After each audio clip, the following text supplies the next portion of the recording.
Misfits, Midtown, Misfits, Midtown, Misfits, Midtown, Misfits, Midtown, Misfits, Midtown, Misfits, Midtown, Misfits.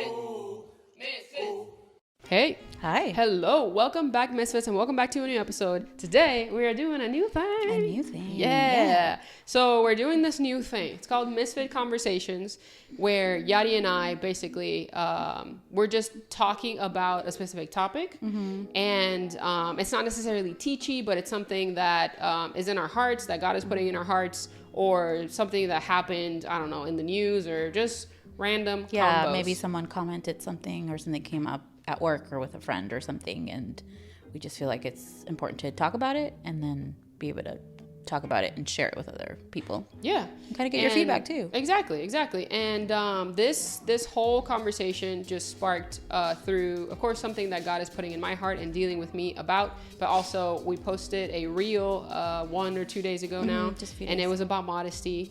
And it was interesting. The whole experience was interesting. So that's what we're going to talk about today. So first, this is very much uncharted territory for me. It's something that I know nothing about, and it's also a very sensitive topic. So from here on out, I'm going to talk about my journey, not my journey specifically, not something that you should do, something God is leading me to do. If the Holy Spirit tells you something about it, then cool, but that's not my goal. My goal is to share my own journey, which is why we're here and why we're talking about it in this format. Because it's a longer format and we can't do this in reels, which is what my original idea was. And I was like, I can't do that. It'll be like 15-part reels. Yeah. So there will be reels coming, but it won't be in depth like this. And I'll just say, like, this is also interesting because we have different perspectives, I think, because you come in kind of, this is new to you. Yeah. And for me, it's like I learned this pretty young because I came, when I came to the Lord and started going to church, I was about 16, 14, 16. And there was a lot of conversations about modesty, but in a different way. And so I've had to unlearn some of that, and then still like what is still things that I want to keep that are important, that still matter. Right. And so that's just a little bit different for me. Yeah. So this is going to be a good one. Yeah. We also wanted to say that this conversation is parting from a Christian worldview. Yes. This isn't necessarily geared towards the non-believer because they don't have a foundation of Christ. So the reason I say that is because I'm parting from the premise that we should love the Lord our God above all things and love our neighbor like ourselves. Yeah. That is the foundation for all of this. Yeah. So I just wanted to say that for if we have non-believers listening, hey, you're welcome. But this is where we're parting from. So and the reason that I'm doing it or we're walking through this journey might not make sense to you. So how did I get here? I have several stories as to how I got here specifically and how God's been leading me through this whole thing. So the first story that I wanted to share was there's this person that I have to see every day. And I can't get away from seeing this person. And when I was around this person, specifically when I was wearing shorts, the person was always looking at my legs. And the first time it happened, and this is not to basically not put any responsibility on the person that's staring at you, but as a woman, sometimes you just get used to that, right? Yeah. And the person, they did it the first time, and I was like, oh, okay, like whatever, not thinking anything about it. But then it happened a second, a third, a fourth time, and it would happen every time I was wearing shorts. And so that was my first encounter with this situation where someone was looking at me and it felt like it was in a lustful way, and it made me very uncomfortable, right? So that was the first story. The second story is why I think like God has really been dealing with me about this. And like as I was preparing for this episode, he was like showing me all this in retrospect. The second story was there was this person and he was just going through a hard time, and it was a Saturday. We were going to go stop by his house and see how he was, and then we were going to go to church. And that day I was wearing like these like loose like linen pants and a crop top, but you couldn't see anything. It was on all black outfit. The shirt had like a race car or whatever. The picture is on Threads if you want to go see it. But that's what I was wearing, right? It wasn't revealing. It wasn't like super form-fitting or whatever. Tight. I felt comfy and I thought I looked cool. And so we go to this person's house. My boyfriend is talking to him, and he's like, the guy's really like bearing his heart, right? And as I'm there, I learn that this man has a porn addiction and he also has a sex addiction.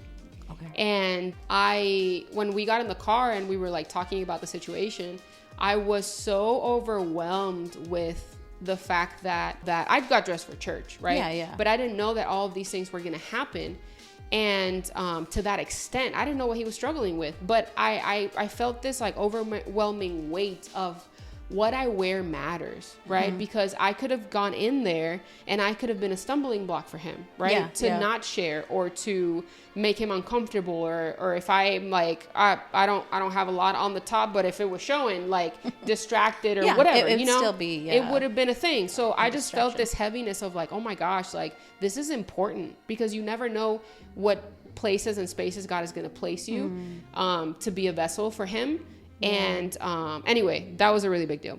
The third thing was this was a rough one, right? This is the story of that older person, that older gentleman that I was telling you about. So this person, I was at a watermelon festival, right? Hashtag win a watermelon for life. Yeah. So I was at a watermelon festival, and at this point the festival was almost over or whatever. I'm sitting on this bench, and my boyfriend is to my right, and then there's this other gentleman to my left, and they're talking about cars, and I'm sitting in the middle. They start talking about cars, and I just zone out, because I'm like, I don't know. You're not in the conversation. I can't add to this unless we talk about Fast and the Furious 1 to 3. Like, I don't know. So then I noticed this person, this gentleman standing in front of me. He came out of nowhere, right? And I'm like looking at him, and I'm like, what is he doing? Yeah, kind of out of place. What is he? Yeah, he's like, because everyone's tearing down. There's nothing to look at. So he's kind of just like looking. And I'm like, that's weird. So I'm sitting there, and I'm like just having this whole conversation in my head. Then all of a sudden, he kind of shifts his position, and I see that he has, folks, he has a digital camera in his hand. Yeah. And I look at it, and I'm like, whoa, that's old. He has a digital camera. But he's an older gentleman, so I'm like, I don't think nothing about this. Like, okay, he has old technology, whatever. Yeah. And he's at the watermelon festival. It makes sense. So then I'm looking at the camera, and I'm like, yeah, that's weird. That's an old camera. And all of a sudden, I see his finger. And if you're watching the video on Instagram, you can see it. But he was, or if you had one back in 2005. Yeah, he was like basically pressing the button to take the picture, right? So I see his finger moving, and he has the camera towards, not up like taking. He has it picture. like on his waist area, right? He's just holding it at an awkward angle, and he's pressing the button. Yeah, trying to be like discreet. And I'm like, what is that, right? Like, I'm trying to put all these things together, and all of a sudden I look over, and there's this lady, and she's sitting down, and she has shorts on, and her legs are on the chair in front of her, like propped in front of her. One was like arched, and the other one was flat, if that makes sense in your head. And I realized that this man is taking pictures of her body, right? And I immediately start freaking out. I've never seen anything like that. I've heard about it. We know as women it happens, but I've never seen it happen. And so my heart starts beating 1,000 miles a minute. I start freaking out, and I'm like, oh my gosh, what do I do? Now, mind you, I have two men to my left and to my right, but for some reason I decide not to say anything, and I'm freaking out internally. So what do? I'm like, I have to do something. I can hardly breathe. So I get up, and I go to this lady, and I stand in front of her. And with every authority that Christ has given me, I go up to this woman who doesn't know me and who's actually having a conversation on speakerphone. I'm like, I literally look at her, and I'm like, I'm going to need you to put your legs down right now. And she's standing, and she looks up at me, and totally she's thrown like, off. What? And because I said it so sternly, she immediately put her legs down, and she tells questions after. Yeah, she tells the person on the phone, she's like, give me 1 second. I was like, that man that's behind me is taking pictures of you. And she's like, oh my gosh, okay, thank you. So I sit back down, and she goes about her business. She keeps talking on the phone. Now they're kind of watching the guy or whatever. And then to my chagrin, I don't think I've ever used that in a sentence. To my chagrin, the man keeps doing it. And now he's actually getting closer and closer and closer. So now I like in my body, I feel threatened for her, for me, for every womankind. Like I just feel threatened, and I'm just freaking out. And I realized, I was like, this man is not going to stop. Oh my gosh, he's not going to stop. So I get up, my whole 5'4", 33-year-old self gets up to talk to this man who was potentially like 70, I don't know, 60, 70 years old. A grandpa. And I literally I get all the way up to his face, and I was like, I'm going to need you to stop. That's all I said. That's all that came out. I'm going to need you to stop. And I looked down, and by the grace of God, I think this was God trying to tell me that you're not crazy. Because I was able to see the camera, and I see the trigger button, Yeah. And I see the on and off button. Yeah. And I see that his finger is on the trigger button. Yeah. So I think it was God being like, yo, you're right. Yeah. Just go. This man pretends he doesn't hear me. And he goes, huh? And I said, I'm going to need you to stop. I see what you're doing. I'm going to need you to stop. And he does the thing again. And he's like, he just waves me off like, oh, I don't understand what you're saying. And then he walks off. And then just retrospect, I sat down. I felt like I was going to puke. My lip was quivering. I almost cried. My hands were shaking, all the things. So that was my third story. My fourth story, and this is, I'm fast forwarding through months of God just showing me these things. That happened. The last thing that I wanted to share was, for a very long time, I was living at an apartment and I was going to an apartment gym. As we know, apartment gyms are small. There's 1-2 machines, or not 1-2 machines. There's 1 or 2 people other than you working out usually. And there's like 10 machines. There's not a lot to do. And I've been going to this gym for a very long time. Most of the time I was just working out by myself. Now I live in a different apartment and I have a membership again to a regular gym, right? To a chain gym or whatever. And when I walk into that gym, right? And not, mind you, again, God is working all of these things in my mind and in my heart. And I walk into the gym and I'm faced with what women are wearing in the gym, right? Which is not much. And not every woman, but a lot of women, the majority, they're not wearing much at the gym, right? And I'm like shocked. And mind you, I came from the gym world. I was just out of it for a year and then I went back. And it like looked real different. Yeah, I was just like, good God, what's happening in this place? And I start doing this thing, which is really interesting. Because I wear, I'll get into that later. But anyway, I start doing this thing because I dress differently than them. I start comparing myself to them. And I'm like, well, I have that. Like, first of all, that outfit is cute, number one. Second of all, I have that body type. I can pull that off too. Like, like, I was literally like talking to myself. I'm like, why aren't you wearing that? Like, you could wear that. Looks cute. Like, that looks cute. Like, she looks all fit. And I was like, I could do that. And then the Holy Spirit goes, yes, but why aren't you? Yeah. Right.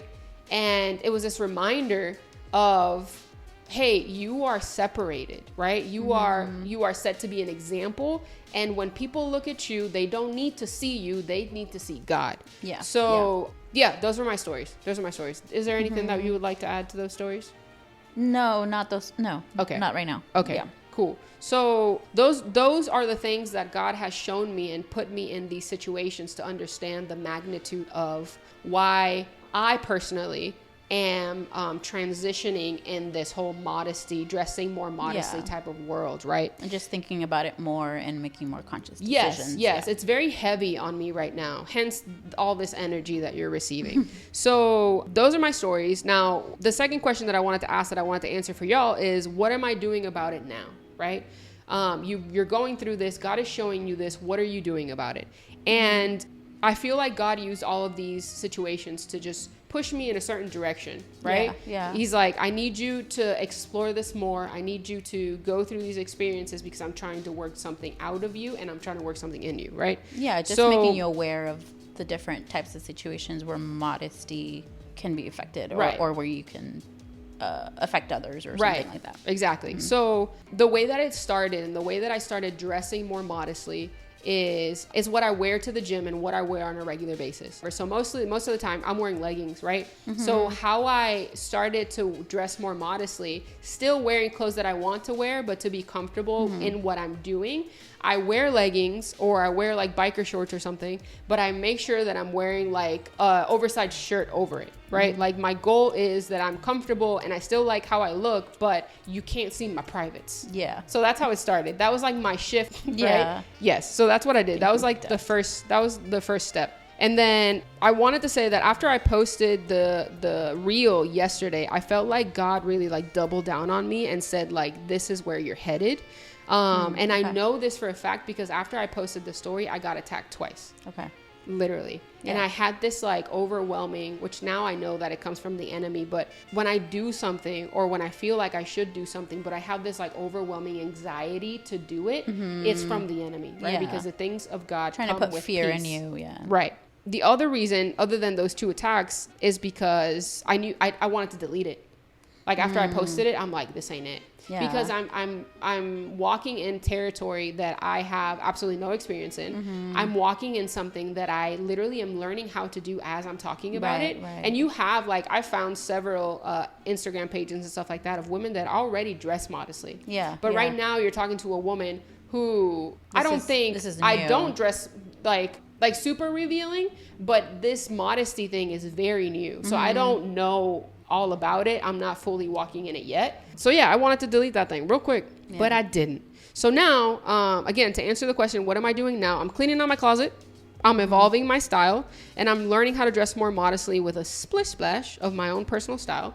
And I don't know what that looks like, but for me, I think new beginnings are like magnificent, right? Like I think new beginnings and new seasons where you get to learn more about yourself through God's lens are like, they're just delicious to me. I really love it. I really love like learning more about myself, learning more about how God sees me, and really peeling off layers of who I am to learn who I am, like in my core, right? Because of the upbringing that I had, and because of the past relationships that I've been in, and because of my pre-Jesus life, there's been a lot of things that I've had to unlearn, and this is no different. It's just exciting.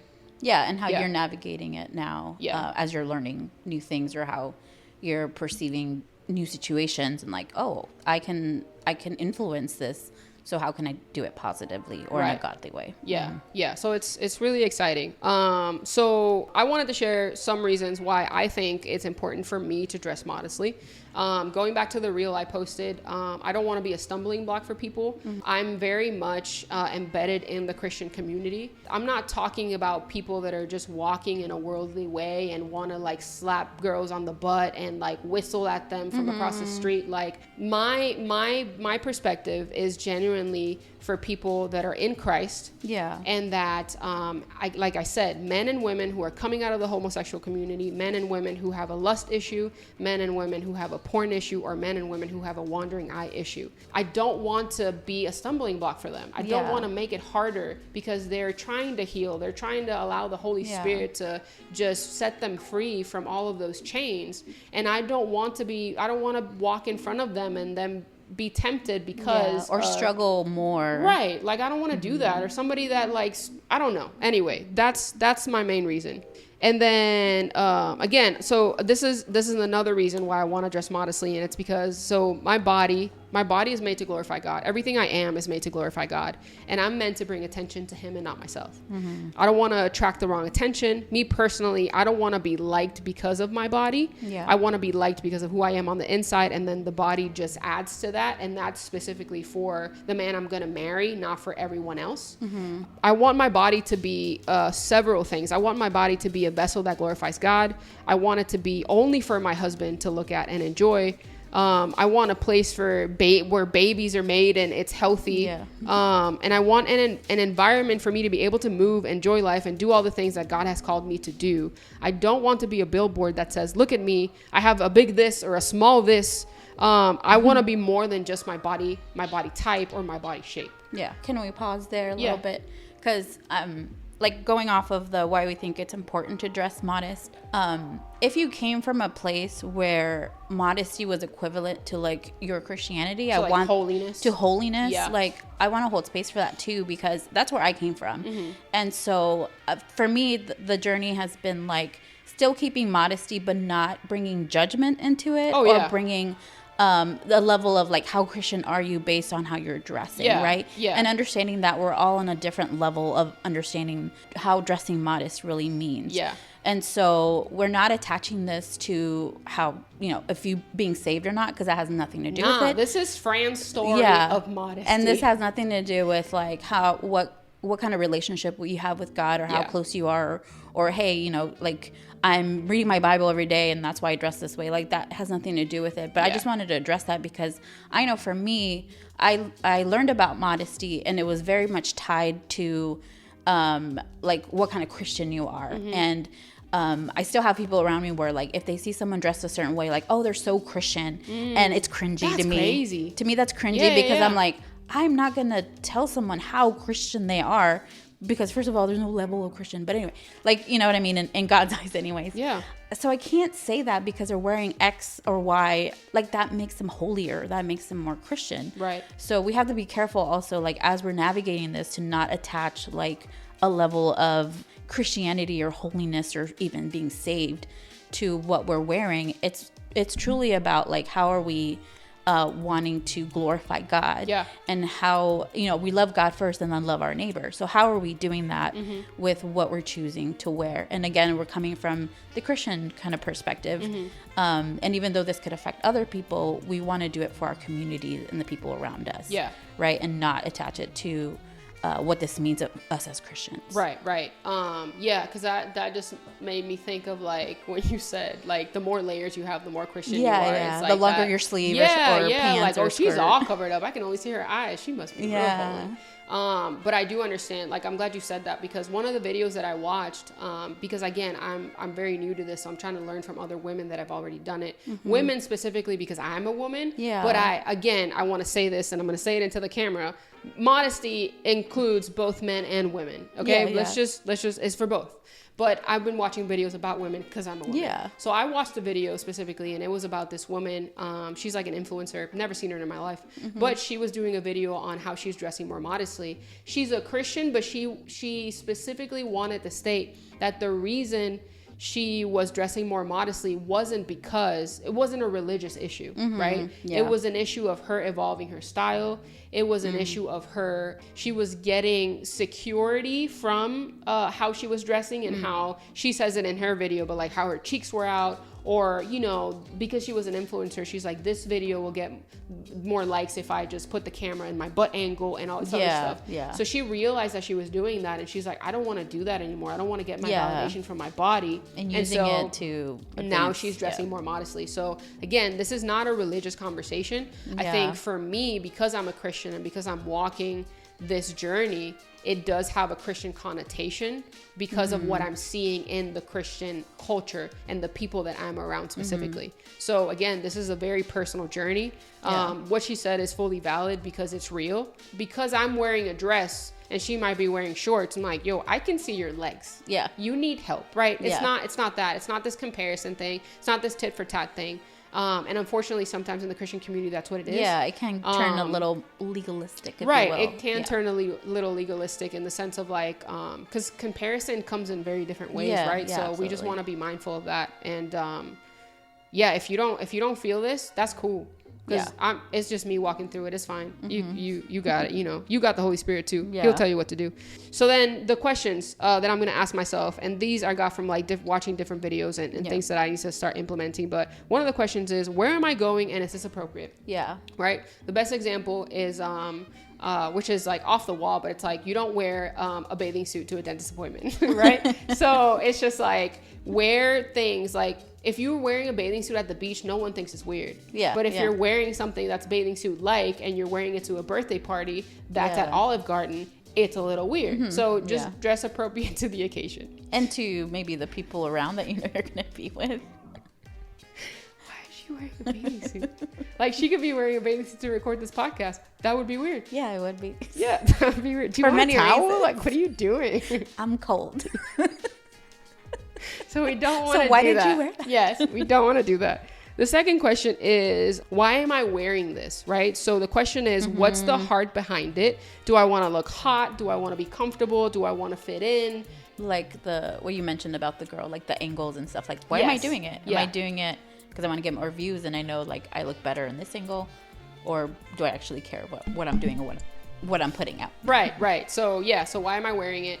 I think that says a lot. I think that, and this is me personally, but I think that sometimes women tend to wear things that are uncomfortable just because they look good. And that's just something to keep in mind. Yeah. I don't want to be uncomfortable. I still want to look good, man, but I don't want to be uncomfortable. Yeah. Sometimes I guess that because I've done that.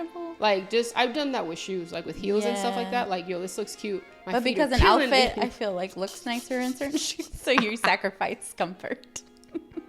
As I get older, I don't care as much anymore, but I feel like I did a lot before, and I'm not saying I never will again or something, but that's just something I keep in mind as well. Like, do I want to be comfortable or do I want to look cute?